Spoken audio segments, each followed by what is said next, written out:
MSRDC खातं कोणाकडे होतं 2014 सालापासून?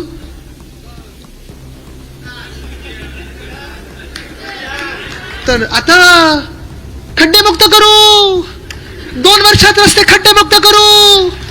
अरे म्हणून मुंबई जिंकण्याचा एकमेव त्यांचा कार्यक्रम हाच आहे की मेच्या शेवटाला निवडणुका घ्यायच्या. मागच्या वर्ल्ड कपची फायनल आपल्या मुंबईत असती, वानखेड्याला असती, ते आपण 100% जिंकलोच असतो.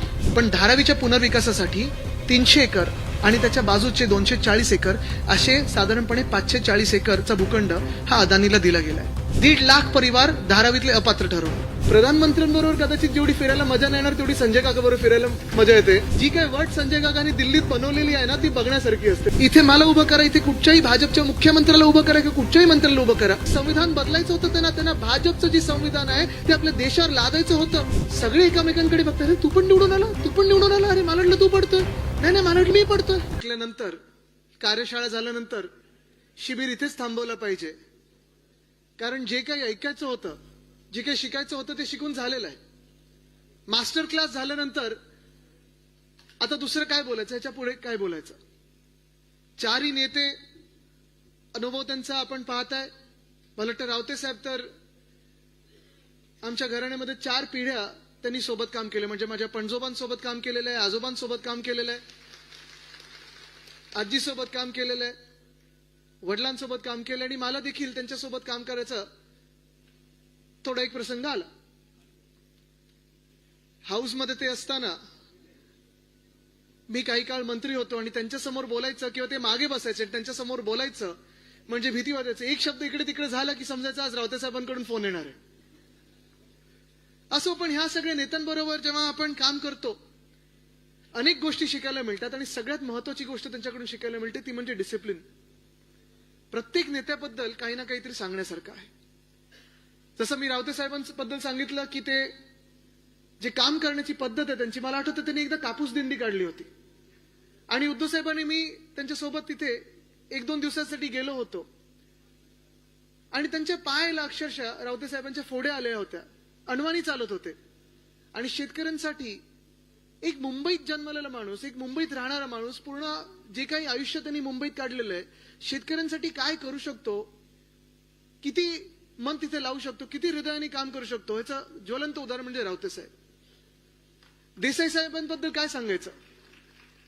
देसाई साहेबांबद्दल अर्थात अनेक वर्ष मी पाहत आलेलो आहे. उद्धव साहेबांसोबत काम करत असताना डोळे बंद करून विश्वास टाकून की हे काम होणार, 100% होणार, अशी एक व्यक्ती म्हणजे सुभाष देसाई साहेब. खरं जर पाहिलं गेलं तर त्यांना जवळून मी पाहिलं ते डॅव्हॉसमध्ये पाहिलं. त्यांचं वय मला वाटतं त्यावेळी देखील, आत्ता किती वय असेल तुम्हाला माहितीये का कोणाला त्यांचं वय? 40-50 20 अंदाज एवढंच येतं, तेवढंच होई आपण वय. पण जे काय त्यांचं असेल ते तिथे आमच्या सर्वांच्या आधी उठायचे. डॅव्हॉसला मी पोचलो होतो, आमचं पूर्ण एक डेलिगेशन गेलो होतं. मी, देसाई साहेब आणि नितीन राऊत साहेब एकाच तिथे छोटे छोटे असं ते हॉटेलचे रूम्स असतात, तिथे आम्ही ते एका हॉटेलच्या रूम मध्ये 3 खोल्या होत्या, तिथे राहायचो. सकाळी प्राणायामचा आवाज असेल, ओम करण्याचा आवाज असेल, सकाळी 1.5-2 किलोमीटर चालून येण्याचं हे सगळं काम आमच्या सर्वांसाठी देसाई साहेब करायचे आणि मग दिवसाच्या कामाला लागायचे. आणि शेवटी देखील आम्ही ब्रीफिंग घ्यायचो ते त्यांच्याकडून, सगळे आम्ही मंत्री म्हणून एकत्र बसायचो आणि करायचो. पण हे सगळं होत असताना मला वाटतं जसं त्यांनी सांगितलं ना की उद्धव साहेबांनी त्यांना सांगितलं की देसाई साहेब आता आपल्या पदाचं काय करायचं. त्यांनी एका मिनिटात सांगितलं, मी नाही, आता दुसऱ्या नवीन तरुणांना संधी दिली पाहिजे, नवीन लोकांना संधी दिली पाहिजे. ह्याला बोलतात शिवसैनिक. आणि शिवसैनिक काय असतो हे त्यांनी दाखवलं. खरं तेही बोलू शकले असते ना की नाही नाही उद्धव साहेब तुम्ही मंत्री आहात, मुख्यमंत्री आहात, जरा 2 पद अजून मागून घ्या, मला काहीतरी द्या. ते बोलले मला एकही पद नको. त्यांनी एकच सांगितलं, मला शिवसेनेत काहीतरी जबाबदारी द्या, मला घरी बसू नका, मला पक्षाची काहीतरी जबाबदारी द्या, पक्ष बांधणीची जबाबदारी द्या. राजन विचारे साहेब तर इथे आहेतच. तुम्ही विचार करा, अनेक लोक जेव्हा आम्हाला भेटतात, काही काही असे पण आहेत आता जे आपले समोर लढले, लोकसभेत लढले, विधानसभेत लढले, समोर येतात, रडतात, नाही साहेब खूप प्रेशर आहे, काय करायचं, घरावर प्रेशर आहे, घरी कोणी ऐकत नाही. तुम्ही विचार करा, असं जर प्रेशर बाहेरच्यांवर असेल तर विचारे साहेबांवर किती असेल, किती सतवण्याचा प्रयत्न केला असेल, तरी देखील हरले नाहीत, रडले नाहीत, लढत राहतात. त्यांचं नाव राजन विचारे. विचार करा किती लढत असते. तसंच गीतेसाहेब आहेत. गीतेसाहेब अर्थात त्यांनी आता त्यांचा पूर्ण जे काही अनुभव आहे तो सांगितला. मंत्री असताना कसं दुसऱ्या मंत्र्यांच्या अंगावर गेले. पण हे सगळे अनुभव घेऊन आपण जेव्हा पुढे निघतो, चालत असतो, तेव्हा आज जे चारही लोकांनी सांगितलं ना, ते हेच होतं की पद महत्वाचं नाहीये, आपण जबाबदारी काय घेतो पक्षातली ही फार महत्वाची, आणि ते आपल्याला विचार करून पुढे निघायचं. अनेक उतार चढाव येत असतात. असंही सांगण्यात येतं की सूर्योदयाच्या आधी सगळ्यात काळोखी रात्र जी असते ती सूर्योदयाच्या आधी असते. सूर्योदय अजून आपलं होणं गरजेचं आहे. तो होणार आणि तो सूर्योदय आपण आणणार आहोत. आणि त्या सूर्योदयाकडे चालत असताना, प्रवास करत असताना आज मी खास अभिनंदन करीन ते ह्या विभागाचं करीन की आपण आज हे शिबिर भरवलेलं आहे. रमेशजी आपलं अभिनंदन तर करतोच, सुरेशजी आपलं देखील करतो, सगळ्यांचं, महिला पुरुष सगळ्यांचं करतो. पण खास करून जेव्हा आजचा दिवस आपण निवडलेला आहे तेव्हा आज दुसरी अजून एक गोष्ट आहे. काय टीव्हीवर येणार आहे? मॅच. आणि क्रिकेट बोलल्यानंतर काही ठराविक बंधूंची आठवण येते. एक विचार समोर येतो, जसं आत्ता पांड्या बंधू आहेत, हार्दिक आहे, कृणाल आहे, येऊन चौफेर बॅटिंग करून जातात. 6-4 ते आले की आपल्याला कळतं की आता स्कोर आपला 100च्या पुढे जाणार आहे. तसं ऑस्ट्रेलियामध्ये देखील दोन असे बंधू होते, स्टीव्ह व मार्को. आणि तसंच ह्याच विभागात दोन बंधू आहेत, सुनीलरावजी आहेत आणि दुसरे ज्यांचं नाव सांगण्याची गरजच नाहीये. मला वाटतं 2 आठवड्यापूर्वी दिल्लीत होतो आणि दिल्लीत गेल्यानंतर संजय काकाबरोबर फिरताना खूप मजा येते. मी घरी येऊन आई बाबांना पण तेच सांगितलं की प्रधानमंत्र्यांबरोबर कदाचित जेवढी फिरायला मजा नाही येणार तेवढी संजय काकाबरोबर फिरायला मजा येते. कारण एका माणसाच्या हातात कुठचंही शासकीय पद नसताना, एका माणसाच्या हातात मंत्रीपद नसताना जी काही वट संजय काकांनी दिल्लीत बनवलेली आहे ना ती बघण्यासारखी असते. तुम्ही आवर्जून दिल्लीत जा आणि त्यांच्याबरोबर फिरा. प्रत्येक माणूस सगळीकडे. त्या दिवशी कोण आपल्या एअरपोर्टला गुरुजी असं करून तुम्हाला हे केलं. आणि नुसतं महाराष्ट्रातली लोक नाही तर देशभरातून लोक बघत असतात. त्यांचा आवाज देशात सगळीकडे जात असतो. आणि ते इथे बसलेत म्हणून मी त्यांचं कौतुक करत नाही, घरी पण हेच सांगत असतो की तिथे प्रत्येक जण, तो भाजपचा जरी खासदार असेल ना, डोळा मारतो आणि सांगतो संजय काकाला, नहीं संजय जी ठीक चल रहा है आपका, ऐसे ही लगे रहो. प्रेसवाले असं आपण वाटतं आपल्याला कोणीतरी, अरे हा गोदी मीडियातला आहे, तो पण येऊन हळूच असा हात दाबतो, संजय जी ठीक चल रहा है, ऐसे ही चलाते रहो. ही शिवसेना उद्धव बाळासाहेब ठाकरे पक्षाची वट आहे. आज जे काही मला बोलण्याची संधी दिलेली आहे, मुंबईचे हाल, मुंबईची झालेली अवस्था, मुंबई जिंकण्याची गरज, हे सांगण्याची गरज नाही. मला वाटतं आपण सगळे भोगत आहोत, पाहत आहोत. मुंबईकर म्हणून आपल्याला सगळ्यांना आजूबाजूला दिसतंय. मागच्या वर्षी काही महत्वाच्या निवडणुका झाल्या. लोकसभेची निवडणूक झाली आणि लोकसभेची निवडणूक आपण जिंकलो. होय, आपण जिंकलोच. कारण तुम्ही विचार करा, जे सत्ताधारी आपल्याला सांगत होते की आम्ही आता 300 पार की आता 400 पार करणार आहोत, 2014 मध्ये आपण त्यांच्या सोबत होतो आणि सोबत आल्यानंतर ते 282चा आकडा गाठला. जवळपास 20-25 वर्षानंतर आपल्या देशात एक हाती सत्ता कोणाच्या हातात आली असेल ती भाजपच्या हातात आली. याचं कारण एक होतं, कारण त्यांचे मित्र पक्ष त्यांच्या सोबत होते आणि त्यांनी ह्या देशाला एक स्वप्न दाखवलं होतं की अच्छे दिन आने वाले है. 2019ला आपण ठरवलं होतं खरं की आपण आता विरोधी पक्ष म्हणून लढणार, आपण वेगळे लढणार. तरी देखील मातोश्री बंगल्यावर आले, तुमचं आमचं दैवत माझे आजोबा वंदनीय हिंदुहृदय सम्राट बाळासाहेब ठाकरेंच्या खोलीत आले, शब्द दिला आणि त्या शब्दापोटी आपण लढलो होतो, त्यांच्या सोबत लढलो होतो. निवडणुकीनंतर त्यांनी शब्द तो मोडला, खोटं बोलायचं ते बोलले, सवयीप्रमाणे वागले. पण 2019ला देखील जे साधारण त्यांचे अंतर्गत आकडे होते की 180 पर्यंत पोहोचतात का, 190 पर्यंत पोहोचतात का, शिवसेना त्यांच्या सोबत राहिली आणि ते पूर्ण चित्र देशभरातलं बदललं आणि ते 303 पर्यंत पोहोचले होते. आणि यावेळी देखील त्यांची जी सत्तेची माज होती, जो माज दिसत होता आपल्याला, मस्ती होती, आपल्याला सांगत होते तुम्ही काही करा आम्ही 400 पार जाणारच. ही लढाई जी होती ती फार महत्वाची होती, कारण ती संविधान बदलायचं होतं त्यांना भाजपचं जे संविधान आहे ते आपल्या देशावर लादायचं होतं. ही लढाई होती आणि आपण इंडिया आघाडी म्हणून ती लढाई जिंकलो, कारण ज्यांना वाटत होतं की त्यांचं बहुमताचं सरकार येणार, त्यांचं एकहाती सरकार काय, त्यांचं 400 पार करेल सरकार, त्यांना आपण 240 वर अडवलं. हे आपलं यश आहे आणि महाराष्ट्रात जिंकलोच लोकसभेची निवडणूक. पण देशभरात देखील असं मानतात की 70 सीटमध्ये त्यांनी घोटाळा केला, नाही तर त्यांचं सरकार तर बनतच नव्हतं. त्यानंतर लगेचच आपल्याला आठवत असेल 2 विधान परिषदा आल्या, बॅलेट पेपरवर झाल्या, मुंबईतल्या होत्या आणि काय निकाल आले? 2च्या 2 आपण जिंकलो. शिवसेना उद्धव बाळासाहेब ठाकरे पक्ष म्हणून जिंकलो. दिल्लीत त्यांचं सरकार बसलं होतं, महाराष्ट्रात त्यांचं खोके सरकार तर होतच. खोके धोके पैसे सगळं काही उडवलं त्यांनी, पण बॅलेट पेपरवर निवडणुका झाल्या आणि 2च्या 2 विधान परिषदा आपण जिंकलो. तिथे देखील इंडिया आघाडीला यश आलं, कारण महाराष्ट्रभरात जे चित्र होतं विधान परिषदांच्या निवडणुकीचं, जे लोकांमधून निवडून येतात, आमदारांमधून नाही लोकांमधून येतात, मग ते शिक्षक मतदारसंघ असो पदवीधर मतदारसंघ असो, ह्या दोघांमधून आपण जिंकलो. सेनेटची निवडणूक झाली, इथून मला वाटतं परम कुठेत हे होते उमेदवार, कुठे गेले परम यादव? ठीक आहे, राहू दे. पण त्या निवडणुकीत देखील आपण शिवसैनिक म्हणून एकटे लढलो आणि त्या निवडणुकीत देखील 10च्या 10 जागा आपण जिंकून आणल्या. हे आपलं यश आहे. 3 निवडणुका महत्वाच्या जिंकल्यानंतर विधानसभेत आपल्याला वाटलं की ठीक आहे, आता 100% काय आपण जिंकतोच आहे. कुठे ना कुठे आपल्याला वाटायला लागलं की ठीक आहे, आता थोडं आपण करू, जिंकू, आपण येतच आहे सरकार. कुठेही शांत बसलो नाही आपण, कारण लोकांसमोर विषय तर होतेच, भ्रष्टाचार विषय होताच, गद्दारी विषय होता, महाराष्ट्रातून उद्योगधंदे निघाले सगळे गुजरातला गेले हा विषय होताच, महाराष्ट्र अदानीच्या घशात घालतात हा विषय होताच. ती पण निवडणूक आपण खरं जिंकलो होतो जर यांनी वोटर फ्रॉड नसता केला, आणि तो वोटर फ्रॉड देखील आपण लोकांसमोर आणणार आहोत. मला वाटतं 1 महिन्यापूर्वी संजय राऊत साहेब होते, राहुल गांधीजी होते, सुप्रियाताई सुळे होत्या, आणि ह्या तिघांनी हा वोटर फ्रॉड जो झाला तो दिल्लीत पत्रकार परिषद घेऊन आपल्या लोकांसमोर आणलेला आहे.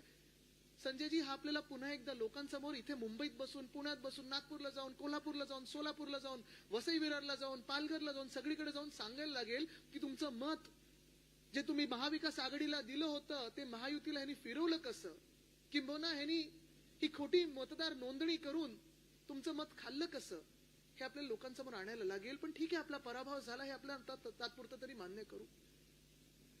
3 निवडणुका जिंकलो, 1 निवडणुकीत पराभव झाला. जे बहुमताचं सरकार आलं, मी तिथे आमदार म्हणून बसतो, इथे सुनील राऊतजी आहेत जे आमदार म्हणून बसतात. आम्ही दोघांनी हे चित्र पाहिलेलं आहे. 2022ला जेव्हा आपलं सरकार ह्या गद्दारांनी पाडलं, जी कीड यांनी महाराष्ट्राला लावली, गद्दारीची असेल, खोकेबाजाची असेल, धोकेबाजाची असेल, तेव्हा ह्या सगळ्यांच्या चेहऱ्यावर एक आनंद होता, एक हसं होतं की चला आता आपलं सरकार बसतंय. पण यावेळी जेव्हा त्यांचं सरकार बनत होतं ना, रमेशजी तुम्हाला सांगतो, सगळे जे सत्ताधारी बाकावर बसले होते ते पण तेवढ्याच शॉकमध्ये होते जेवढे आपण सगळे होत की आपलं सरकार आलं कसं. सगळे एकामेकांकडे बघतात, तू पण निवडून आला, अरे मला वाटलं तू पडतोय, नाही मला वाटलं मी पडतोय.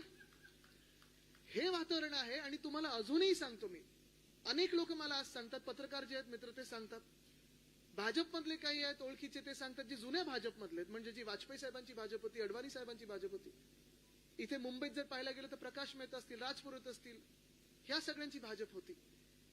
ज्यांना अजूनही शिवसेनेबद्दल थोडं प्रेम आहे, उद्धव साहेबांबद्दल प्रेम, आणि ज्यांना वाटतं की आजची भाजप आहे ही कॉन्ट्रॅक्टर लोकांची भाजप आहे, ही भाजप नाहीच आहे, ते मला सांगतात की आदित्यजी अजूनही आम्हाला माहित नाही आमचं सरकार आलं कसं. आणि मंत्रालयामध्ये तुम्ही गेलात तर वातावरण असं आहे की ह्या सरकारला ऑलरेडी 5 वर्ष होऊन गेलेले आहेत, सगळं काही हळू चाललेलं. पण आज आपण विचार करायला पाहिजे की आपण इथे उपस्थित का राहिलेलं आहे. मुंबईची अवस्था जी झालेली आहे, जे ध्येय आपलं आहे, मुंबई आपल्या हातातून जातं कामा नये, कारण आपल्या हातातून जर गेली तर ही मुंबई महाराष्ट्रातून तुटेल. आणि हे गुजरातच्याच नाही, कारण आता कदाचित हे गुजरातच्या घशात घालणारच नाहीत, हे फक्त आणि फक्त अदानीच्या घशात घालतील मुंबईला. तिथे आपल्याला लढणं गरजेचं आहे, तिथे आपल्याला जिंकणं गरजेचं आहे, तिथे आपल्याला जातपात धर्म, कदाचित मी तुम्हाला हेही सांगेन, पक्ष विसरून शिवसेना उद्धव बाळासाहेब ठाकरे पक्षाच्या मागे उभं राहणं गरजेचं आहे. कारण ही मुंबई जर आपल्याला आपली ठेवायची असेल, या महाराष्ट्राची ठेवायची असेल, तर तुम्हाला लढणं गरजेचं आहे आणि जिंकणं तर गरजेचं आहेच. डोळे उघडून काम करणं गरजेचं आहे. बूथ मॅनेजमेंट, मला अनिल देसाई साहेब त्याच्यावर बोलणार आहे. पण ते होत असताना आता मी ज्या रस्त्यावरनं येत होतो, मी तुम्हाला थोडी झलक देतो. मग तुम्ही ठरवायचं ह्या मुंबईसाठी लढायचं की नाही लढायचं. सुरुवात जर करायची झाली तर ह्याच महाकवी कालिदास नाट्यगृहाकडून करूया. ज्या खुर्च्यांवर आज तुम्ही बसलेला, ज्या मंचावर मी उभा राहिलेलो आहे, मला आठवतं ह्याचं नूतनीकरण जेव्हा आपण हाती घेतलं होतं तेव्हा आदेश बांदेकरजी असतील, अनेक कलाकारांना आपण इथे आणून समोर बसवलं, या स्टेजवर आणलं, रंगीत तालीम घेतली की हा मंच कसा असायला पाहिजे, हे ज्या लाकडी फळ्या आहेत त्याच्या खालती रेती कशी असायला पाहिजे, इथे आवाज घुमतो तो घुमला कसा नाही पाहिजे, घुमला तर आपलाच शिवसेनेचा घुमेल कसा आवाज, हे ठरवून आपण काम केलं होतं. कारण जी काही गोष्ट आपण करतो ती चांगलीच केली पाहिजे, जगात सर्वोत्तमच केली पाहिजे, हा विचार करून आपण करतो. जसं हे आहे तसं शहाजीराजे क्रीडा संकुल आपण पलीकडे अंधेरीमध्ये केलेलं आहे.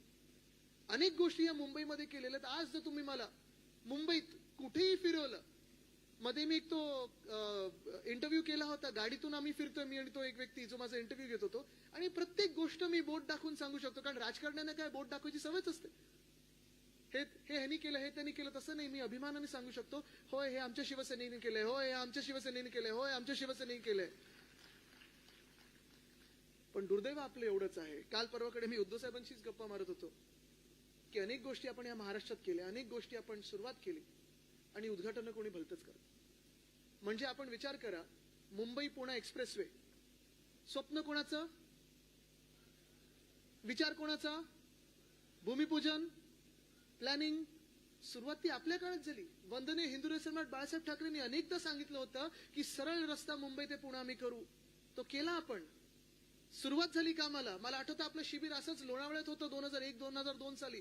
सरकार आपलं नुकतं गेलेलं, आपण तेव्हा प्रयत्न करत होतो की आता नवीन कसं काय पुढे वाटचाल करायची. तेव्हा देखील आपण सगळ्या आमदारांना बसमध्ये बसवून त्याच रस्त्यावरनं लोणावळ्याला घेऊन गेलो होतो. ती सुरुवात आपण केली, पण उद्घाटन केलं पुढच्या सरकारने. ही सीलिंग, मुंबई बँड्रावरली सीलिंग जे झालंय, खरोखर माझ्या आजोबांचं स्वप्न होतं की नरिमन पॉईंट पर्यंत त्याच वेळी पोहोचलं असतं जर आपलं सरकार असतं तर. मला वाटतं 97 साली की काही 99 साली त्याचं भूमिपूजन झालं. 55 फ्लायओव्हर्स, उड्डाणपूल जे आपण करत होतो, ही दोन्ही कामं आपल्या वेळी सुरू केली आपण. मुंबईसाठी सुरू केली होती, मुंबईकरांसाठी सुरू केली होती. पण नेमकं आपलं सरकार बदललं आणि उद्घाटन कोणी केलं, पुढच्या सरकारने केलं. तसंच कोस्टल रोडचं काम आहे. मध्ये हे सगळे भाजपवाले उठतात की आम्ही केलं. चला मी तुम्हाला चॅलेंज लावून सांगतो, इथे मला उभं करा, इथे कुठच्याही भाजपच्या मुख्यमंत्र्याला उभं करा किंवा कुठच्याही मंत्र्याला उभं करा, प्रत्येक इंच मी त्या कोस्टल रोडचं सांगू शकतो आणि त्यांना देखील तसंच सांगायला लावा. बघूया कोणाला अजून काही येतं का. ट्विटर, कुठचंही सोशल मीडियाचं माध्यम जे आहे, जे सगळे पत्रकार बंधू इथे आलेले त्यांना विचारा, महिनोन महिने प्रत्येक महिन्यात आमची तिथे एक व्हिजिट असायची. ते टनल बोरिंग मशीनचं नाव मावळा हे मी दिलं होतं, कारण जसं छत्रपती शिवाजी महाराजांच्या मावळ्यांनी सह्याद्री पोखरले होते, तसा हा मावळा आपला टनल बोरिंग मशीन मुंबईच्या खालतून गेलेला भूमिगत मार्ग जो काढलेला आहे त्या मावळ्याने काढलेला आहे. पण प्रत्येक महिन्यात तिथे व्हिजिट करायचो, प्रत्येक आठवड्यात साईट व्हिजिटचे आम्ही रिपोर्ट्स घ्यायचो, प्रत्येक दिवशी पुढे काय करायचं याच्यावर काम करायचो. MTHL, ज्याला अटल सेतू नाव ठेवलं, MTHL देखील. आणि तुम्हाला कोस्टल रोड पर्यंत वैशिष्ट्य सांगतो, 2 कोस्टल रोड झाले.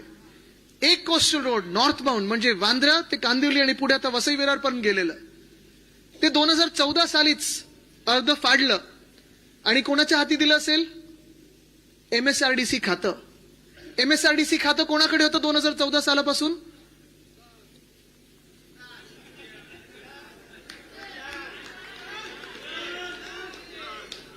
किती वर्ष झालेत आता, 11 वर्ष झाली. आत्ता पिलर लागायला लागले, 2दा कॉन्ट्रॅक्टर बदललेत, एस्केलेशन झालं, पैसे कमवले, पण एक सुद्धा गर्डर अजून लागलेला नाही. हे त्यांचं काम.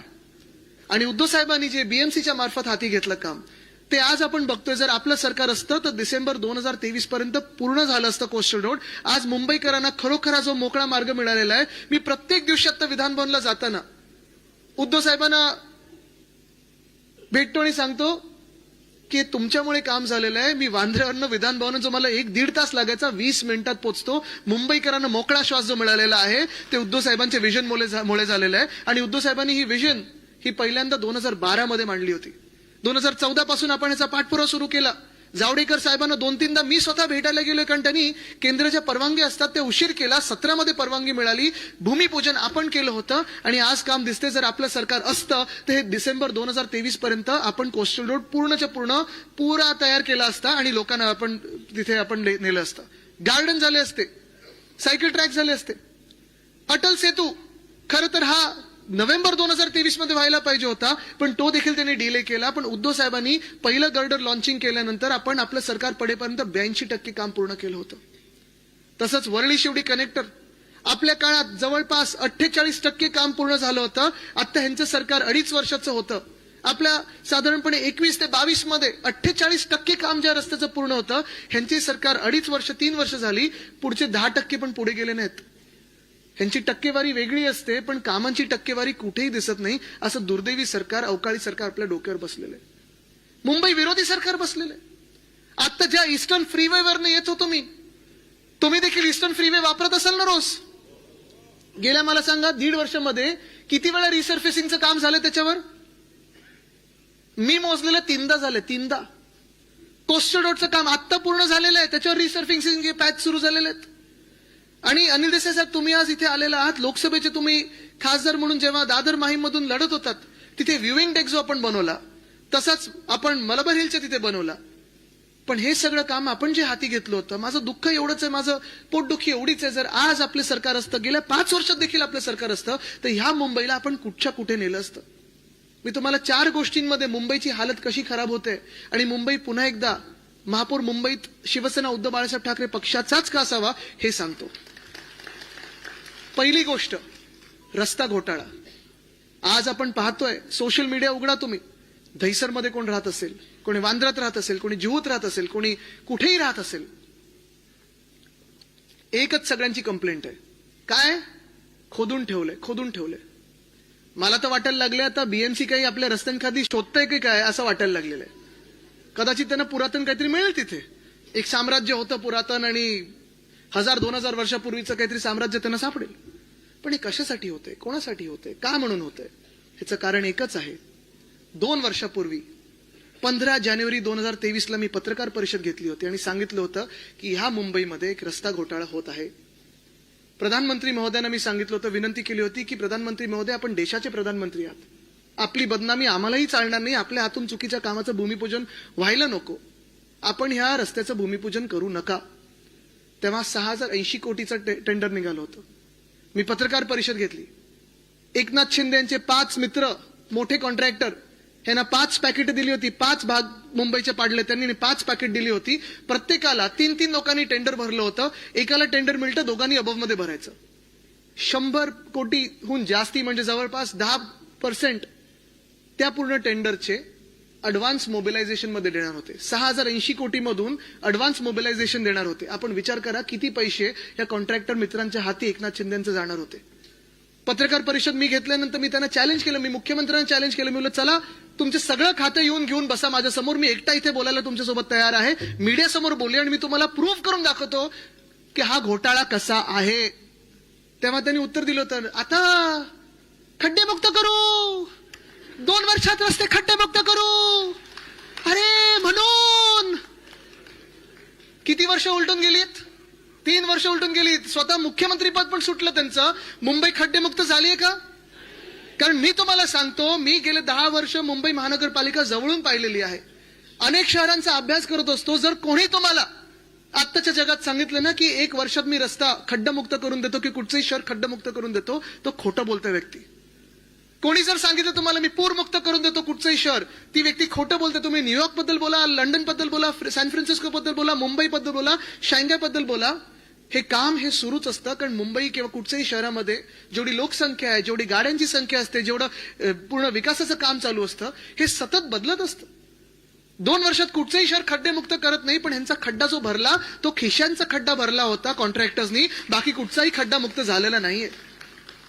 पण आज आपण बघा, तेव्हा मी जेव्हा आवाज उठवला तेव्हा संजय राऊत काका, तुम्हाला सांगतो मी, ह्या रस्त्याचं कॉन्ट्रॅक्ट 1000 कोटींनी बीएमसीनी पुढच्या 5 दिवसात कमी केलं. म्हणजे 1000 कोटी मी एका पत्रकार परिषद घेऊन वाचवले होते. ते मुंबईकरांचे वाचवले, ते तुमचे आमचे वाचवले.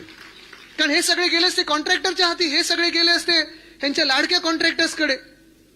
पण रस्त्यांचा घोटाळा हा त्यावेळीचा मी अजूनही चॅलेंज देतो, कारण त्यांनी सांगितलं होतं मी 2 वर्षात पूर्ण करून दाखवतो. 2023 सालात जी कामं सुरू झालेली आहेत, मुंबई महानगरपालिकेने आता उत्तर दिलेलं आहे की त्याच्यातून फक्त आणि फक्त 26% काम झालेलं आहे. किती? 26. मी त्यांना पुढे अजून चॅलेंज केलं. मी म्हणलं चला मला मोजून दाखवा, 26% पण नाही झालंय, तुमचं काम 5% झालं असेल तर मी काही हरायला तयार आहे. पण उत्तर नाही कुठे. तसंच पुढच्या वर्षी म्हणजे मागच्या वर्षी 24ला पुन्हा एकदा 6,000 कोटीचं टेंडर आलं. 6,000 कोटीचं टेंडर. त्या 6,000 कोटीमध्ये परत एकदा असाच घोटाळा, असेच मोठे मोठे कॉन्ट्रॅक्टर. आणि काय होतं, एखादा तुम्ही विषय घेतला, भ्रष्टाचाराचा विषय घेतला की लगेच हे कॉन्ट्रॅक्टर तुम्हाला फोन करायला लागतं, तुम्हाला भेटायचा प्रयत्न करतात. मी त्या 5च्या कॉन्ट्रॅक्टरना सांगितलं, मला भेटायचा प्रयत्न करू नका, मला फोन करण्याचा प्रयत्न करू नका, मी विकल्या जाणाऱ्यातला नाही, मी विकला जाणार नाही. मी त्यांना हे सांगितलं की मी तुमच्या कोणाचंही कॉन्ट्रॅक्टरचं नाव घेतलेलं नाहीये, कारण माझी लढाई तुमच्यासोबत नाहीये. अखेर काम करतो तो कॉन्ट्रॅक्टरच असतो. माझी लढाई ह्या भ्रष्टाचारी राजकारण्यांबरोबर आहे. माझी लढाई या भाजपा जे मुंबई लुटते त्या भाजपसोबत आहे. माझी लढाई या मिंदेंसोबत आहे जी मुंबई लुटत आहेत. पण दुसरा रस्त्याचा घोटाळा हा मागच्या वर्षीचा. आज आपण पाहतोय रिसर्फेसिंग सगळीकडे चालू आहे, सगळीकडे रस्ते खोदून ठेवलेले आहेत, अक्षरशः रस्त्यांची वाट लागलेली आहे. तुम्ही मला ह्या मुंबईत एक तरी विभाग असं दाखवा, एक तरी वॉर्ड असं दाखवा तिथे 100% रस्त्यांची कामं नीट झालेली आहेत. कुठे आहे? कोणाकडे तर हात वरती करून दाखवा, मी पैसे हरायला तयार आहे. कोणाकडे? नाहीये. पण तसंच हा रस्त्यांचा जसा विषय होतो तसं दुसऱ्या बाजूला सगळ्यात महत्वाचं खातं मुंबईसाठी म्हणजे आरोग्य खातं आहे. मुंबईत आपल्या मुंबई महानगरपालिकेचं जे साधारण कर्तव्य असतं, कुठच्याही महानगरपालिकेचं कर्तव्य असतं, मूळ कर्तव्य जे असतं ते म्हणजे प्रायमरी हेल्थ केअर असतं. प्रायमरी हेल्थ केअर, प्राथमिक आरोग्य केंद्र, दवाखाना ज्याला आपण बोलतो. पण कदाचित मुंबई महानगरपालिका एकमेव महानगरपालिका आहे गेल्या 25 वर्षात जी उद्धव साहेबांनी काळजीपूर्वक वाढवलेली आहे, ज्याच्यात फक्त आपण प्रायमरी हेल्थ केअरवर थांबलो नाही तर आपले चांगले हॉस्पिटल झाले. कदाचित देशभरात काय, आशिया खंडात काय, जगभरात एकमेव महानगरपालिका असेल जिचे स्वतःचे स्पेशालिटी हॉस्पिटल आहेत, सुपर स्पेशालिटी हॉस्पिटल आहेत, 4 आपल्या मेडिकल कॉलेजेस आहेत. पण दुर्दैव असं की हेच सगळी जी यंत्रणा आपण कोविडच्या काळात WHO म्हणजे जागतिक आरोग्य संस्थेने ज्याचं कौतुक केलं, 10वी मॉडेल म्हणून कौतुक केलं, सगळ्याचं कौतुक केलं. आपण 2017 साली जेव्हा निवडणुका जिंकलो होतो तेव्हा आपल्याकडे आपल्या हॉस्पिटलमध्ये साधारणपणे 13,764 बेड्स होते. ते वाढवून आपण कोविडच्या काळात अजून कुठपर्यंत तरी नेले होते, 15,000 पर्यंत नेले होते. आज तुम्ही दवाखान्यांची हालत बघा, आज हॉस्पिटल्सची हालत बघा. आज गेल्या 2 वर्षामध्ये हे मिंदे सरकार असेल किंवा भाजपचं सरकार असेल, गेल्या 2 वर्षामध्ये जी हालत मुंबई महानगरपालिकेच्याच काय, नागपूर महानगरपालिका बघा, कुठच्याही दवाखान्यांची बघा, औषधं मिळतात का? नाही. परवाकडे आम्ही हाऊसमध्ये विषय घेतला होता, मंत्री 2 मंत्री उभे राहिले पण मंत्र्यांना उत्तर देण्याला जमत नव्हतं. औषधं देखील खोटी येत होती. ते खेकड्या मंत्र्यांनी जो घोटाळा करून ठेवला होता ते असा भयानक घोटाळा करून ठेवला होता की औषधं खोटी आलीच तर. पण माझ्या आजोबांच्या नावाने म्हणजे आपले वंदनीय हिंदू सम्राट बाळासाहेब ठाकरेंच्या नावाने जो दवाखाना उघडलेला आहे, हे आपलं स्वप्न होतं, हे आपली वचन होतं, ते त्यांनी वचनपूर्ती करण्याचा प्रयत्न केला पण त्याच्यात पण घोटाळा केला. तुम्ही विचार करा, तिथे औषधं नाहीत, डॉक्टर बिचारे काम करतात, रेसिडेंट डॉक्टर काम करतात, नर्सेस काम करतात. अधिवेशनाच्या काळात डीनला बोलवलं जातं, डीनला 4 तास विधान भवनात बसवलं जातं. का? तर मंत्र्यांना उत्तर देता यावी म्हणून. पण त्याच डीनना जे पाठबळ ह्या खात्यांकडून मिळालं पाहिजे, नगर विकास खात्याकडून मिळालं पाहिजे, आरोग्य खात्याकडून मिळालं पाहिजे, मुंबई महानगरपालिकेकडून मिळालं पाहिजे, तुम्ही आज जाऊन त्यांना विचारा हे तुम्हाला पाठबळ मिळतंय का? आपण आंदोलनं केली, केईम मध्ये केलं, जेजेला केलं, तिकडच्या सगळ्या डॉक्टर्सने सोबत घेऊन केलं. कारण एखादा पेशंट तुमच्या समोर आल्यानंतर जर औषधच नसतील तर तुम्ही त्यांना देणार तरी काय? पण तिथे आज तुम्ही गेलात तर एक्सरे फिल्म नाहीये, MRI स्कॅनसाठी 1 महिना वेटिंगवर आहे, तुम्हाला IV फ्लुइड्स मिळत नाहीयेत. डॉक्टर आणि डीनना सांगितलं जाते की CSR मधून तुम्ही खरेदी करा, आमच्याकडे देण्यासाठी पैसे नाहीयेत.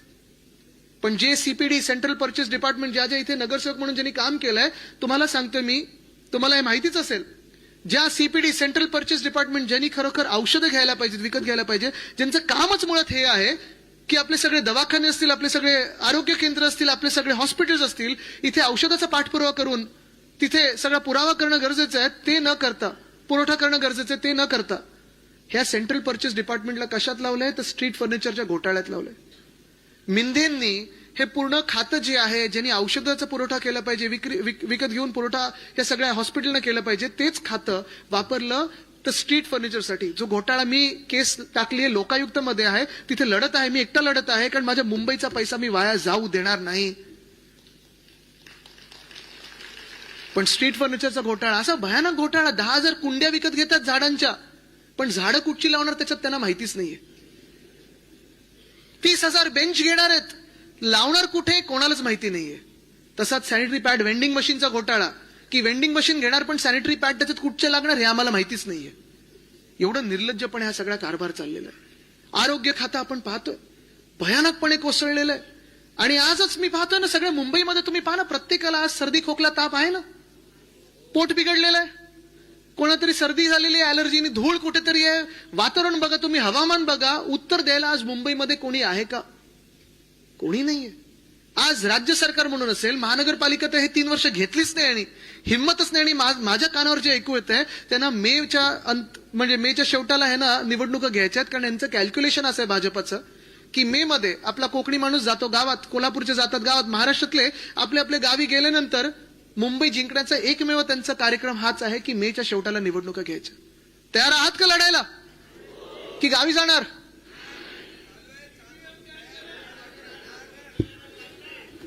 पण तुम्हाला सांगतो नाही, पुढे तुम्हाला अजून सांगतो, अजून सांगतो, नुसतं आरोग्य खात्याची यांनी वाट नाही लावली आहे.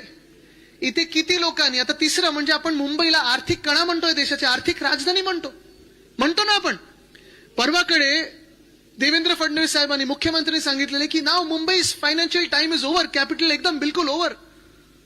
सांगितलं त्यांनी की मुंबईची आर्थिक राजधानी म्हणून मुंबईची वेळ संपलेली आहे. त्यांना आता नैना सिटी बांधायची आहे. प्रश्न एकच आहे, नैनामध्ये तो आहे तो अदानीचा आहे की कोणाचा, हा विचार करायला पाहिजे. कारण ते त्यांच्या एअरपोर्टच्या बाजूलाच आहे. खरं तर त्या एअरपोर्टचं नाव श्री दिबा पाटील विमानतळ, आंतरराष्ट्रीय विमानतळ देण्याची आपण मागणी केली होती. आपला ठराव आहे, पण अजूनही केंद्र सरकारने तो ठराव मान्य केलेला नाहीये. कदाचित ते शेवटी देतील अदानी एअरपोर्ट म्हणून नाव, करू द्यायचं नाही आपण तर आहोतच इथे लढायला. पण ते नैना सिटी होऊ दे ना, खरोखर मोठी होते, मुंबईच्या 3 पट की 10 पट होऊ दे. महाराष्ट्रात अजून काही चांगलं होत असेल तर आनंदच आहे. पण ज्या 2-3 मागण्या मुंबईच्या आहेत ना, गिफ्ट सिटीला ज्या सवलती तुम्ही दिलेल्या आहेत ते द्या ना मुंबईला, गिफ्ट सिटी सारख्या सवलती. मुंबईचं आर्थिक जे बळ आहे, मुंबईची आर्थिक राजधानी ही तुम्ही मारायला निघालेले आहेत. तुमचा पक्ष भाजप म्हणून मारायला निघालात. गेल्या 10 वर्षात कितीतरी तुम्ही मोठे मोठे हेडक्वार्टर्स नेलेत, दिल्लीला नेलेत, गुजरातला, एक तरी मुंबईत दिला आहे का?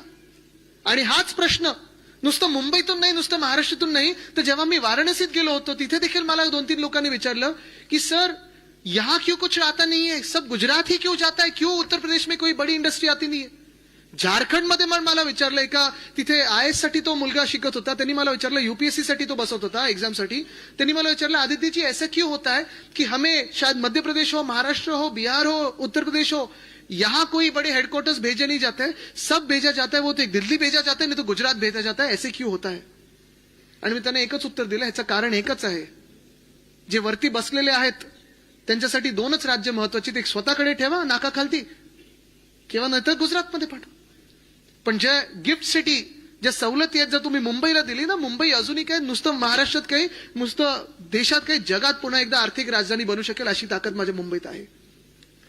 पण मुंबई मारण्याचा जो प्रयत्न आहे तो असा करत आहेत, हे असं काही करत आहेत. तुम्हाला सांगतो, एक तर सगळे जे काही ऑफिस आहेत ते हलवत आहेत. दररोज आपल्या मुंबईच्या रेल्वेमधून 60 लाख लोक प्रवास करतात, 60 लाख लोक. त्यांच्यासाठी सोयी सुविधा काही वाढवलेल्या आहेत का? तर नाही.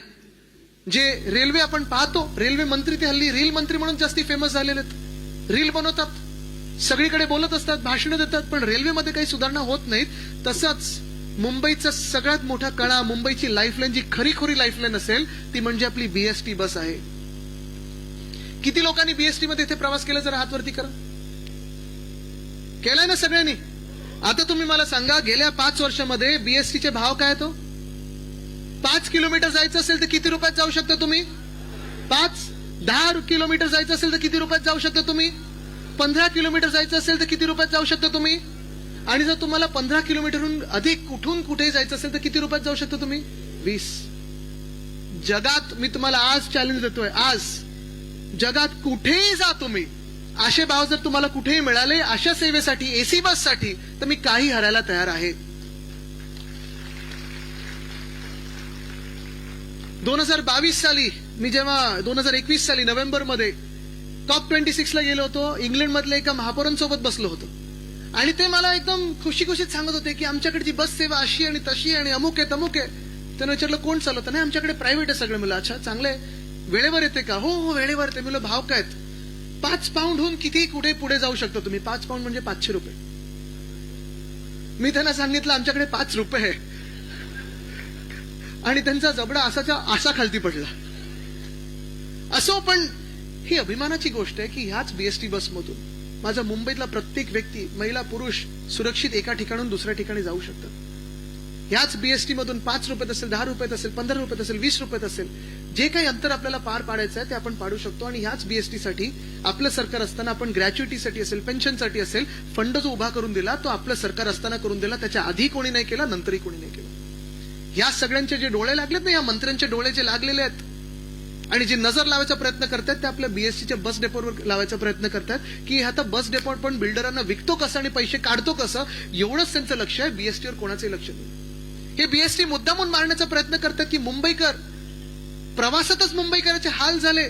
एका ठिकाणून दुसरीकडे मुंबईत जसं सायन्सचा पूल पाडलेला आहे, आता एल्फिन्स्टनचा पाडतात, आता टिळक ब्रिज पाडायचंय. ट्रॅफिकमध्ये मुंबईकर अडकला आणि मुंबईकर कामावर जायला कंटाळायला लागला तर मुंबईकर कामावर जाणारच नाही. ऑफिस बंद पडतील आणि ऑफिसातून हलतील, दुसरीकडे जातील. हा यांचा डाव आहे. एसटीचे आता भाव वाढवलेले आहेत. मंत्री सांगतात मला माहितीच नाही फाईल सही कोणी केली. मुख्यमंत्री बोलतात हे आधीच झालेलं आहे.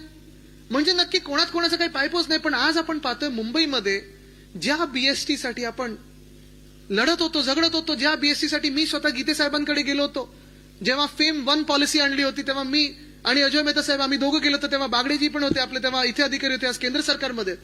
आम्ही गीते साहेबांकडे गेलो होतो की आम्हाला नुसतं कॅपेक्स नाही, ओपेक्स मॉडेल पण आम्हाला वेटलिस्टवर पण बसेस द्या. आम्हाला आमच्या युनियन बरोबर जे आम्ही अग्रीमेंट केलेलं आहे 3,337 बसेस कमीत कमी मुंबईत चालवायच्या आहेत परमनंट कामगारांसाठी आणि इतर ज्या मुंबईकरांसाठी वाढवायच्या आहेत. ते आपलं स्वप्न होतं की 2027 पर्यंत 10,000 इलेक्ट्रिक बसेस आपण मुंबईमध्ये आणणार होतो.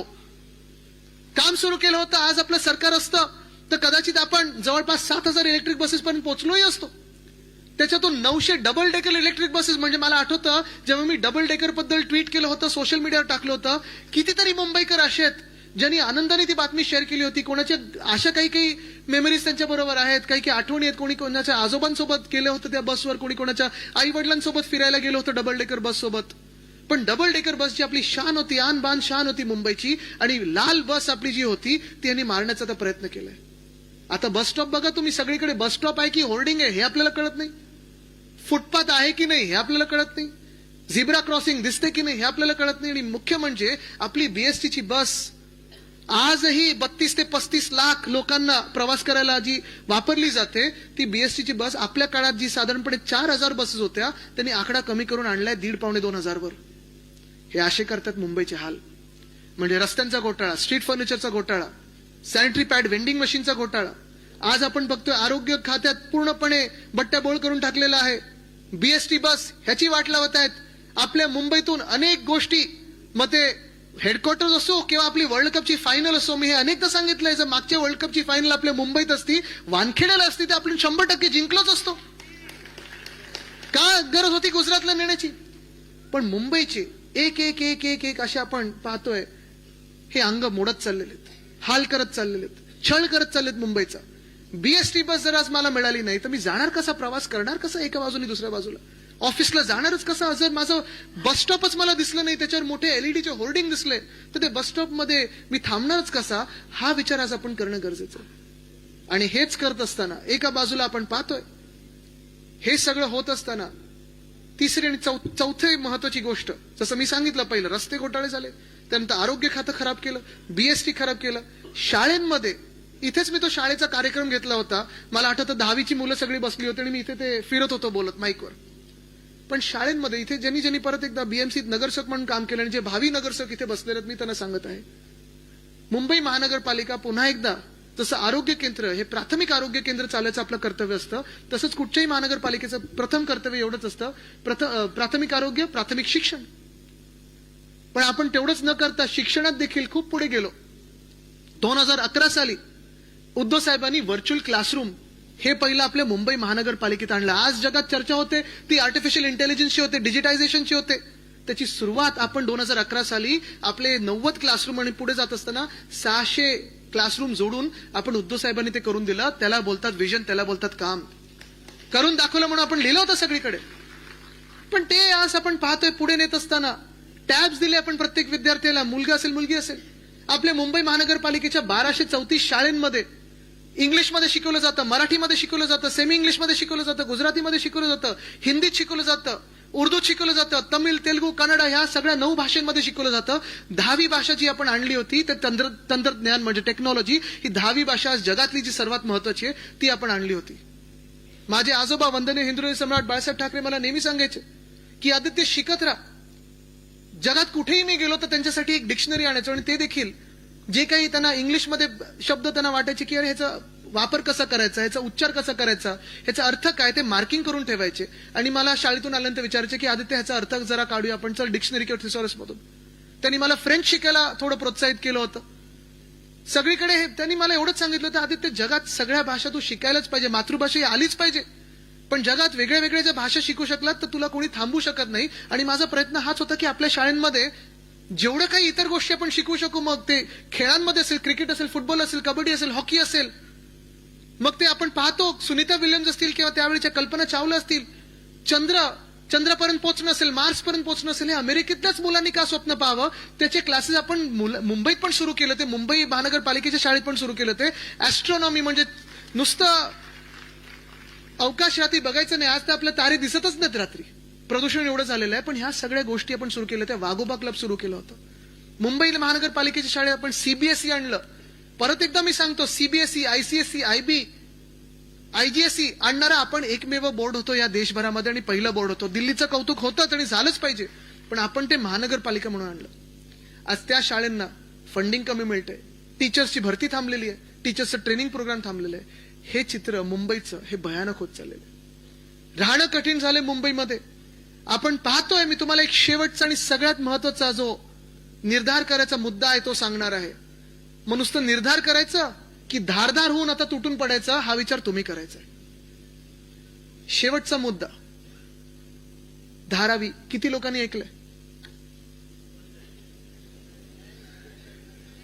सगळ्यांनी ऐकलंय ना? आता तुम्हाला सांगतो याचं गुपित काय. हे सगळं जे चालू आहे ना, तुम्हाला बीएसटी मधून बाहेर ठेवलं जात आहे, आरोग्य केंद्र हे मोडकळीस आलेलं आहे, शाळांमध्ये टीचर ट्रेनिंग होत नाहीये, ह्या सगळ्या गोष्टी का होत आहेत? तुम्हाला छोट्या छोट्या छोट्या छोट्या विषयांमध्ये गुंतवून ठेवण्यासाठी. म्हणजे तुम्ही रोज विचार करा, अरे अदानीबद्दल मी काय विचार करणार, धारावी कोण घेतंय, घेऊ दे ना, मला माझा कचरा धाराबाहेरचा उचलला पाहिजे. पाणीच गढूळ येत आहे, माझ्या घरात पाणी येत नाही, मी अदानीबद्दल आणि धारावीबद्दल लढायला का रस्त्यावर येऊ? अरे 100 वर्षापूर्वी, 500 वर्षापूर्वी कोण बरोबर होतं, कोण बरोबर नव्हतं, गांधी बरोबर होते की स्वातंत्र्यवीर सावरकर बरोबर ते, ह्याच्यात आपल्याला लढत ठेवतायत, भूतकाळात आपल्याला लढत ठेवतात एवढ्यासाठी की आपलं भविष्य असेल, आपलं आत्ताचं जे जीवन आहे आणि आत्ता जे आपले मुंबई लुटतात ना त्याच्यावर आपलं लक्ष जाऊ नये म्हणून ह्याच्यात तुम्हाला गुंतून ठेवलेलं आहे. हा विचार तुम्ही केला पाहिजे. मी परवाकडे पण विधान भवनात गेल्यानंतर मला हाच विचार पडलेला, अरे निवडणूक प्रक्रियेवर एवढा खर्च होतो, आम्ही सगळे आमदार म्हणून जे निवडून जातो, तुम्ही सगळे मतदान करता, हे कशासाठी? एकामेकांवर तिथे जाऊन ओरडण्यासाठी, भांडण्यासाठी की कोण 500 वर्षापूर्वी, 1000 वर्षापूर्वी, 50,000 वर्षापूर्वी योग्य होतं, कोण नव्हतं? किती इतिहासावर आपण लढत बसणार? मी इतिहासाचा विद्यार्थी आहे, पण किती वर्ष आपण त्याच्यातच राहणार? कोणी आजच्या बद्दल आणि उद्याबद्दल कोणी आपल्यासाठी लढणार आहे की नाही, आपल्यासाठी आवाज उठवणार आहे की नाही? एका बाजूला आपल्याला भूतकाळात लढवतात, एका बाजूला आपल्या इतिहासात रमवतात आणि दुसऱ्या बाजूला आपली मुंबईची लुटतायत ना, ती ह्या माध्यमातून लुटतात की आज जो धारावीतला घोटाळा होतो तो कदाचित जगाच्या पाठीवर सर्वात मोठा होणारा घोटाळा आहे. धारावीची जमीन ही आमच्या शेजारची जमीन आहे. कदाचित तुम्ही पण येता जाताना पाहत असाल, मातोश्रीवर येताना धारावीतूनच यायला लागतं. धारावी जमीन ही साधारणपणे 300 एकर आहे. 300 एकर. धारावीचा पुनर्विकास व्हायलाच पाहिजे, ह्याचे मत आपलं पण आहे. आपल्या सरकारमध्ये पण कदाचित हे टेंडर निघालं असतं. पण धारावीच्या पुनर्विकासासाठी 300 एकर आणि त्याच्या बाजूचे 240 एकर असे साधारणपणे 540 एकरचा भूखंड हा अदानीला दिला गेलाय. टेंडरच्या माध्यमातून दिला. काही कदाचित चुकीचं असेल नसेल ही एक वेगळी गोष्ट झाली. पुनर्विकासासाठी कदाचित आपलं सरकार पण असतं, त्यावेळी कदाचित अदानी जिंकू शकले असते, कोणी जिंकू शकले असते. पण ह्याच्या पुढचं जे आहे ना, हे भीतीदायक आहे. हे तुम्ही लक्षात घ्या आणि मग ठरवा, निर्धारच करून बसायचे की धारदार होऊन रस्त्यावर उतरायचं. नाही, आत्ता जर तुम्हाला एवढी चिड असेल तर पुढचं तुम्हाला सांगतोय. ह्या धारावीच्या टेंडरमध्ये, कारण आपण काय आरोप करत होतो, ज्या काही थोडीफार माहिती होती त्याच्यावर आपण बोलत होतो. मी एक रात्र 2 ते 4 रात्री बसलो होतो आणि ते टेंडर पूर्ण वाचून काढलं. माझी एक सवय, घाणेरडी सवय, की मी हायलायटर घेऊन बसतो. माझ्या वडिलांची ती सवय, आजोबांची ती सवय, की आपल्याला जर काही आवडलं किंवा आपल्याला वाटलं की अरे चल विचार करायला पाहिजे, तर हायलायटर घेऊन बसतो. मला वाटलं आता हे पूर्णच टेंडर डॉक्युमेंट हायलायटरमध्ये बुडवून काढू की काय. कारण अदानीला जी जागा मिळालेली आहे ती 540 एकर मिळाली, रेल्वेची जागा मिळाली आहे, तीही लीजवर मिळालेली आहे. खरं तर तुम्ही पूर्णच्या पूर्ण 300 एकरचा पुनर्विकास तिकडेच करू शकता. पण ह्या टेंडरमध्ये अशा काही भयानक गोष्टी आहेत की हे 540 एकर फुकटात तर मिळालेच आहेत अदानीला. सगळा काही विकास तिथे होऊ शकतो, पण तिथे करायचं नाही तर ना, तिथे ती जागा सोडून मुंबईत अधिकचे 540 एकर मुंबईभरात त्यांना आत्ता तरी दिलेले आहेत. म्हणजे धारावी गिळलं, धारावीतली रेल्वेची जमीन गिळली, त्याच्या बाहेर कुर्ल्यातली मदर डेअरीची जमीन गिळली, मुलुंडची जमीन गिळली, कांजूरमार्गची जमीन गिळली, परत अजून कुठेतरी पश्चिम उपनगरात त्यांना जमिनी पाहिजेत. आपले जे सॉल्ट पॅन आतापर्यंत नॉन डेव्हलपमेंट झोन होते, मुंबईच्या पर्यावरणासाठी महत्वाचे आहेत. आणि जिथे आता मी येतो तो कांजूरमार्गला 102 एकरचा जो प्लॉट आपण मेट्रो 6, 4 आणि 14 साठी घेत होतो, 10,000 कोटी जनतेचे वाचवत होतो, तो यांनी खोटं दाखवलं होतं सॉल्ट पॅन आहे. आता बोलतात सॉल्ट पॅन नाही, तिथे पण अदानीलाच यांना जागा द्यायची. हे कशासाठी होते, कोणासाठी होते? मुंबईचे 1080 एकर हे कोणाच्या घशात टाकले जातात आणि का टाकले जातात हे तुम्ही मला सांगा. तुम्ही सगळे मुंबईकर आहात ना? खरे मुंबईकर आहात ना, की खोटे आणून बसवलेत ऍक्टर? खरे आहेत ना? आता तुम्ही मला सांगा, किती वर्ष तुम्ही मुंबईत राहता हो? जन्मापासून राहताय. तुम्हाला मुंबईत 1 इंच जागा फुकटात मिळू शकते का? मिळू शकते का? चला आत्ता जाऊन मंत्रालयात एक दाखला द्या की मी मुंबईकर आहे, इथेच माझा जन्म झाला, इथेच मी वयाचे 40 वर्षापर्यंत राहिलेलो आहे, मला 1 फूट जागा फुकटात द्या. मिळेल तुम्हाला जागा? मग जर तुम्हाला जागा मिळत नसेल तर त्या अदानीला 1080 एकर का माझ्या मुंबईचे द्यावे, हाच प्रश्न मी तुम्हाला इथे विचारायला आलेलो आहे. फुकटात जागा कशाला द्यायला पाहिजे? बरं, पुनर्विकास होणार असेल ना तर 100% पुनर्विकास करा, काही कोणाला प्रॉब्लेम नाहीये. पण पुनर्विकास होत असताना त्याच धारावीमधून जे वर्षानुवर्ष तिथे मेहनत करत आलेत, बरं धारावी काही फक्त धारावी आणि झोपडपट्टी नाहीये, त्या 300 एकर धारावीमध्ये झोपडपट्टी आहेच, तिथे आपला कोळीवाडा आहे, तो देखील स्थलांतरित करणार आहेत. धारावीतला कोळीवाडा स्थलांतरित करणार, धारावीतले अनेक महिला बचत गट आहेत ते स्थलांतरित होणार. धारावीत जवळपास 1 ते 1.5 लाख परिवारांना हे अपात्र ठरवणार आणि यांना मुंबईच्या बाहेर काय सगळीकडे कुठे पाठवणार यांना माहित नाही. पण भयानक गोष्ट ही आहे की हे आता एक धारावी आहे ते 20 धारावी होणार. असं नाही की मुलुंडकरांना धारावीकर त्यांच्या सोबत नको आहेत, असं नाही की कांजूरमार्ग मधल्या लोकांना धारावीकर त्यांचे शेजारी म्हणून नको आहेत. पण प्लॅन करत असताना, विचार करत असताना हे नक्की कसं होणार, काय होणार, तर ह्यांनी असं केलंय संजय राऊत साहेब आणि अनिल देसाई साहेब, आपण तर लढतच आहात तिथे. 1.5 लाख परिवार धारावीतले अपात्र ठरवणार. धारावीकरांना किती स्क्वेअर फूटची घरं मिळणार, तर एवढं सगळं करून 305 स्क्वेअर फुटाची घरं मिळणार. अनेक लोक तिथून घराबाहेर होणार, बेघर होणार. त्यांना कुठे बसवणार, तर कांजूरमार्गमध्ये बसवणार, मुलुंडमध्ये बसवणार, गोरेगावमध्ये बसवणार, घाटकोपरमध्ये बसवणार, कदाचित उद्या कोल्हापूरात बसवतील, वरळीत बसवतील, कुठेही बसवतील.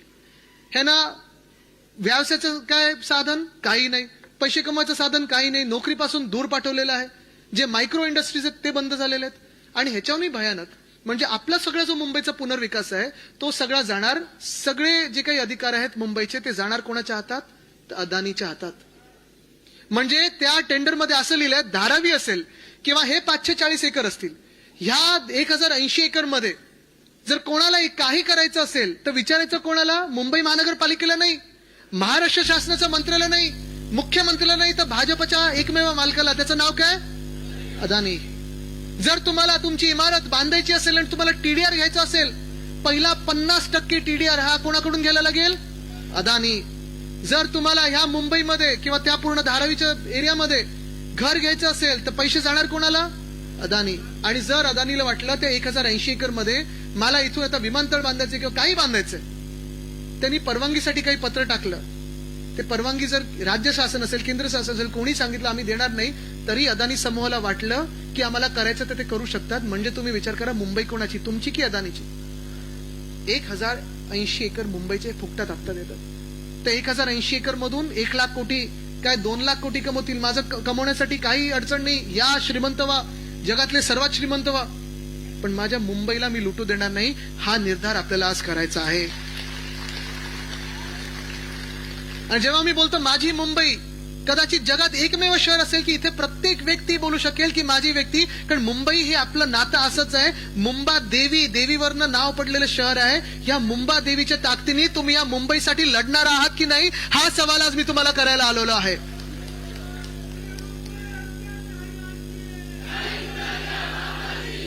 आज मुंबईची गरज आहे ती आपण सर्वांनी रस्त्यावर उतरण्याची. आज मुंबईची गरज आहे ती मतदान केंद्रावर उतरण्याची. आज मुंबईची गरज आहे जातपात धर्म राजकीय भेदभाव सोडून मुंबईसाठी लढण्याची. त्या मुंबईसाठी, आपल्या मुंबईसाठी तुम्ही लढायला तयार आहात का, हा प्रश्न मी तुम्हाला विचारायला आलोय. कारण अनेक शिबिरं होऊ शकतात, शिबिरांमधून खूप काही शिकण्यासारखं असतं, पण या शिबिरामधून आपण का लढतोय, हा काच सवाल, काच उत्तर हे फार महत्वाचं. आणि काच उत्तर एकच आहे, मुंबई मुंबई मुंबई. या मुंबईच्या श्वासासाठी, या मुंबईच्या सन्मानासाठी, या मुंबईच्या आत्म्यासाठी तुम्ही लढणार आहात का. अनेक आमिष दिली जातील, कदाचित निवडणुका आत्ता होतील, निवडणुका नंतर होतील, पैसे दिले जातील, तुम्हाला विकले जाणार की मुंबईसाठी लढणार. तुम्हाला पद दिली जातील, तुम्हाला नगरसेवक पदाची तिकीट ऑफर होतील, काय करणार. मुंबई त्यांच्या अदानीच्या घशात घालणार की तुमच्याकडे ठेवणार. कधी आपण मंत्री बनू शकतो, कधी तुम्ही नगरसेवक बनू शकता, पण जर अदानीच्या हातात ही मुंबई गेली तर तुमचं स्वप्न हे चिरडलं जाईल, मुंबईकरांचं स्वप्न चिरडलं जाईल. आमची पिढी तुम्हाला विचारेल, कारण आम्ही तर लढतच आहोत. मी एकटा लढलो तरी चालेल, पाठीवर वार काय रक्त बंबाळून लढीन, पण माझ्या मुंबईसाठी लढणार म्हणजे लढणारच. ही तयारी जर तुमची असेल तर ह्या मेळाव्याला यश आलं असं मी समजेन. तयार आहात लढायला, उद्धव साहेबांसाठी लढायला तयार आहात का, मुंबईसाठी लढायला तयार आहात का. आज जिथेही मी जातोय एक नाव जे मुंबईकरांच्या चेहऱ्यावर असतं, एक त्यांच्या ओठात असतं, ते म्हणजे उद्धव बाळासाहेब ठाकरे. ज्यांना ज्यांना मुंबईवर प्रेम आहे त्यांना उद्धव साहेबांवर प्रेम आहे. आणि हे प्रेम आपण कायम ठेवणं गरजेचं आहे. हे नातं जे आहे ते प्रेमाचं नातं आहे, पण हे नातं हे ज्वलंत एका धगधगत्या शिवसैनिकाचं. आणि ती शिवसेना बालेकिल्ला मुंबई जिथे आहे, हा निर्धार मेळावा आपला आहे, शिबिर आहे. पण असंच शिबिर आपल्याला सत्ताधारी नगरसेवकांचं घ्यायचं असेल तर ह्या मुंबईला वाचवण्यासाठी घ्यायचं असेल. तयार आहात, तयार आहात, तयार आहात. जय हिंद, जय महाराष्ट्र, वंदे मातरम, जय मुंबई.